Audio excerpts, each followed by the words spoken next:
Fox News Alert now. More on the memos as a familiar face joins the president's legal team. Former federal prosecutor and New York City Mayor Rudy Giuliani is now on board. All that coming just as Deputy AG Rod Rosenstein told the president that he is not a target in the Michael Cohen investigation.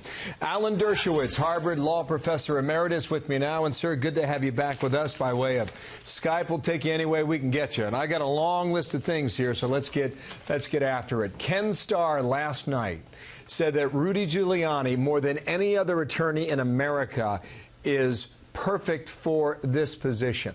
Do you agree with him, and why would that be, if so? I think he is a very, very good choice because, A, he's a superb lawyer. I went against him in several high-profile cases, and he's a great lawyer, in addition to being, a politician and somebody who's deeply loyal to the president. Second, the focus is now shifting from Washington, D.C., to, I think, the Southern District of New York. And he's the former U.S. Attorney of the Southern District. He knows how they play this game. He knows what to look for. And he also is widely respected in the U.S. Attorney's Office in the Southern District of New York. So he brings to bear all the qualities that the president needs: great lawyer, good contacts, good judgment, and political experience. Okay, so what you're referring to is the case that involves Michael Cohen here in New York. That's the big case. And that's the big case. But you've got this report saying that Rosenstein told the president he wasn't a target of that. Is that true? What would he know? What do you make of that?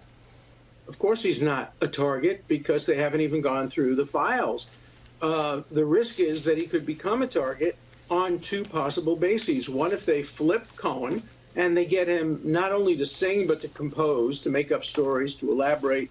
When you're facing 20 years, you'll do anything to stop the process of landing you in federal prison. Or second, they could find material in the files that are incriminating to the president. Look, we have a presumption of innocence, and I've seen no indication that the president did anything wrong either before he became president or after he became president. But if I were on his legal team, which I am most assuredly not, I would be focusing my attention on the Southern District of New York and the State Attorney General of New York, rather than on Mueller. I think the Mueller case is on the way to being winded down. I want to get to the Comey memos, but just to put a fine point on the Rosenstein matter, here's Anna Napolitano last night with Brett. He says Rosenstein would not even know this information. This is how he explained it. Quick reaction after this. Watch.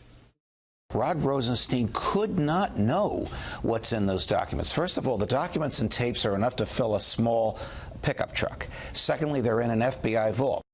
Need a quick answer on it. Is he right? Rosenstein doesn't know? Of course he's right. That's why he says he's not a target now. It leaves open the possibility he could become a target once the files are looked into, either because Cohen flips or because there's incriminating evidence. We should not assume that. We shouldn't rush to judgment. The president is presumed innocent, and seems likely to me that he is innocent. Okay, now back to the memos. Here's from the Republicans in Congress, Goodlatte, Gowdy, and Nunes. Part of their statement reads like this. Former Director Comey's memo show the president made clear he wanted allegations of collusion, coordination, and conspiracy between his campaign and Russia fully investigated. The memos also show former Director Comey never wrote that he felt obstructed or threatened, end quote. Okay, that is their take. What is yours? Well, I think the memos are not incriminating. They're somewhat ambiguous. They're self-serving. But in the end, I think they will help, not hurt, the president if he were to face any kind of legal charges. Because you'd expect the head of the FBI to be a lot firmer about alleged criminal conduct if he was a direct witness to it. And, of course, Comey has provided the Trump defense with the greatest possible weapon if he ever takes the stand against Trump, and that is manuscripts of his book, earlier drafts. All would subject him to cross-examination, plus the memos, which will be unredacted when it comes to trial. So I think this is probably a benefit to the president rather than a detriment. Okay, interesting on that. Now, when you also look at the special counsel, and you're no fan of the special counsel, what was there? Now, go ahead and strain your ability to argue against your own brain, okay?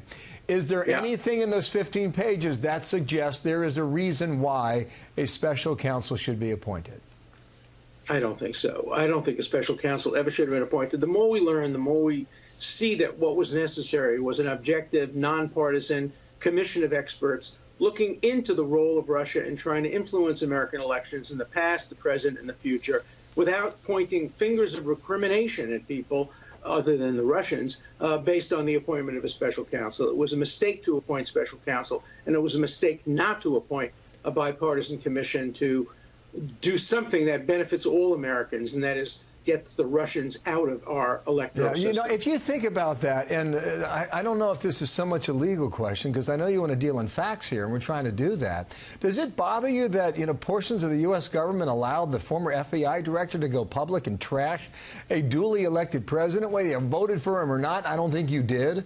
Whether you like his policies or not, I think you like some of his policies, maybe not some others. And only released the memos after their hand was forced by subpoena on behalf of House Republicans, and this was coming 3 or 4 days later. Does that bother you? Does that, for those who believe in a deep state, does this smell like that? Well, what I care deeply about transparency and freedom of speech, and so the more that's out there, the better. Look, the only case I remember ever losing as a First Amendment lawyer was the Frank Snepp case, where he was a CIA agent and tried to wrote a book called Decent Interval. And the government took all of his money back because they said, although there was no classified material, he breached his contract and his understanding with the government by revealing secrets in a book for profit.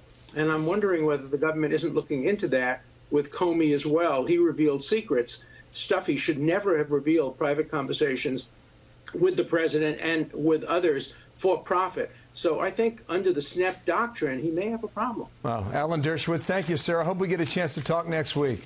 Who knows where we will be then. Thank you, sir, for your time today.